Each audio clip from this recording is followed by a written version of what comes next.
दोस्तों, आज हम बॉलीवुड के उस काले सच से पर्दा उठाने वाले हैं जिसे ईगो, पैसा और पावर के मखमली पर्दे के पीछे छुपाया जा रहा है। आज बात होगी उस इंसान की जो खामोश रहता है, लेकिन जब उसका काम बोलता है तो बॉक्स ऑफिस हिल जाता है। आज हम डिकोड करेंगे अक्षय खन्ना वर्सेस दृश्यम 3 के मेकर्स की असली लड़ाई को।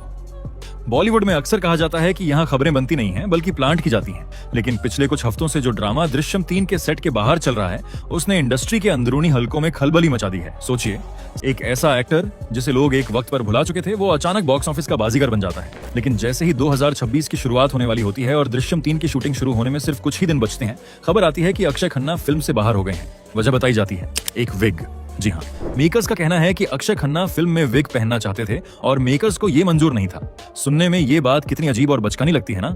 लेकिन दोस्तों, जैसा कि हम सब जानते हैं, फिल्म इंडस्ट्री में जो दिखता है वो होता नहीं है। ये विग तो सिर्फ एक बहाना था, असली आग तो कहीं और लगी थी। और वो आग थी मार्केट वैल्यू की, वो आग थी अपने हक के पैसों की, जिसे देने में बड़े बड़े प्रोड्यूसर्स के पसीने छूट गए। इस पूरे विवाद की जड़ तक पहुंचने के लिए हमें घड़ी की सुइयों को थोड़ा पीछे घुमाना होगा और साल 2025 के उस दौर को समझना होगा जिसने अक्षय खन्ना को एक स्टार से सुपरस्टार बना दिया। 2022 में जब दृश्यम 2 आई थी, तब अक्षय खन्ना महज एक शानदार एक्टर थे जिनकी इज्जत तो बहुत थी, लेकिन बॉक्स ऑफिस पर वो भीड़ खींचने का मादा नहीं रखते थे। लेकिन 2025 ने सब कुछ बदल दिया। ये वो साल था जब अक्षय खन्ना ने अपनी शर्तों पर खेलना शुरू किया। फरवरी 2025 में फिल्म रिलीज हुई छावा। इस फिल्म में उन्होंने मुगल बादशाह औरंगजेब का किरदार निभाया। हालांकि फिल्म में ऐतिहासिक तथ्यों को लेकर थोड़ी बहुत आलोचना हुई, लेकिन जिस किसी ने भी स्क्रीन पर अक्षय खन्ना की आंखों में वो क्रूरता देखी, वो सन्न रह गया। उनका वो अंदाज, वो ठहराव और वो खौफनाक हंसी, सब कुछ खतरनाक था। फिल्म ने बॉक्स ऑफिस पर तबाही मचा दी और भारत में करीब 809 करोड़ रुपए का कलेक्शन किया। ये 2025 की तीसरी सबसे ज्यादा कमाई करने वाली फिल्म बन गई।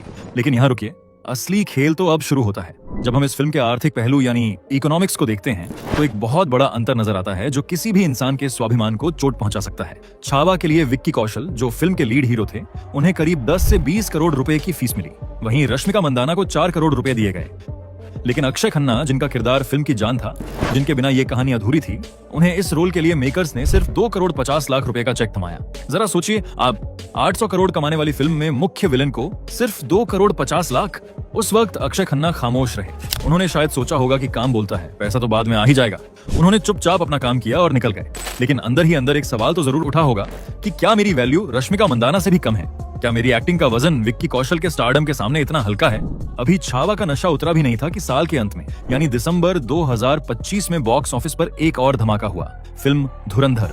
आदित्य धर की इस स्पाई थ्रिलर ने तो कमाई के सारे रिकॉर्ड ही तोड़ दिए। फिल्म ने दुनिया भर में 1025 करोड़ से ज्यादा की कमाई की और शाहरुख खान की जवान को पछाड़कर भारत की सबसे बड़ी हिट बन गई। इस फिल्म में अक्षय खन्ना ने पाकिस्तानी गैंगस्टर रहमान डकैत का रोल किया। इंस्टाग्राम रील्स से लेकर यूट्यूब शॉर्ट्स तक हर जगह सिर्फ रहमान डकैत छाया हुआ था।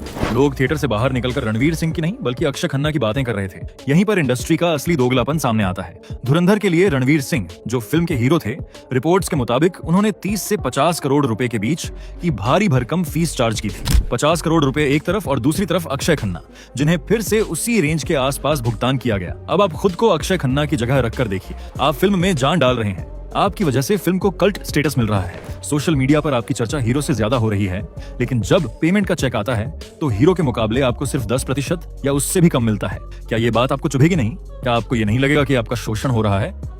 धुरंधर की रिलीज के बाद अक्षय खन्ना को यह एहसास हो गया था कि अब वो पुराने वाले अक्षय नहीं रहे। अब वो एक मास सेंसेशन बन चुके हैं और मार्केट में उनकी कीमत अब करोड़ों में होनी चाहिए, लाखों में नहीं। यही वो पल था जब अक्षय खन्ना ने फैसला किया कि अब बहुत हो गया। दृश्यम 3 के लिए जब बात शुरू हुई तो उनके दिमाग में छावा और धुरंधर के आंकड़े साफ थे। उन्हें पता था कि दृश्यम फ्रेंचाइजी में अजय देवगन के बाद अगर कोई सबसे महत्वपूर्ण किरदार है तो वो आईजी तरुण अहलावत का है। अजय देवगन, जो इंडस्ट्री के दिग्गज हैं, वो अपनी फिल्मों के लिए प्रॉफिट शेयरिंग और मोटी फीस लेते हैं। यहाँ तक कि RRR में अपने छोटे से कैमियो के लिए भी उन्होंने 35 करोड़ रुपए चार्ज किए थे। जब 8 मिनट के रोल के लिए 35 करोड़ मांगे जा सकते हैं, तो पूरी फिल्म में हीरो की नाक में दम करने वाले विलेन का 21 करोड़ मांगना क्या वाकई इतना गलत था? लेकिन अक्षय खन्ना की ये नई अकीमत और उनका नया आत्मविश्वास दृश्यम के मेकर्स को रास नहीं आया। उन्हें लगा कि एक विलेन, चाहे वो कितना भी पॉपुलर क्यों ना हो जाए, हीरो के बराबर या उसके आसपास की फीस कैसे मांग सकता है? अगर आपको यह डीप डाइव और बेबाक विश्लेषण पसंद आया हो तो इस वीडियो को लाइक करें।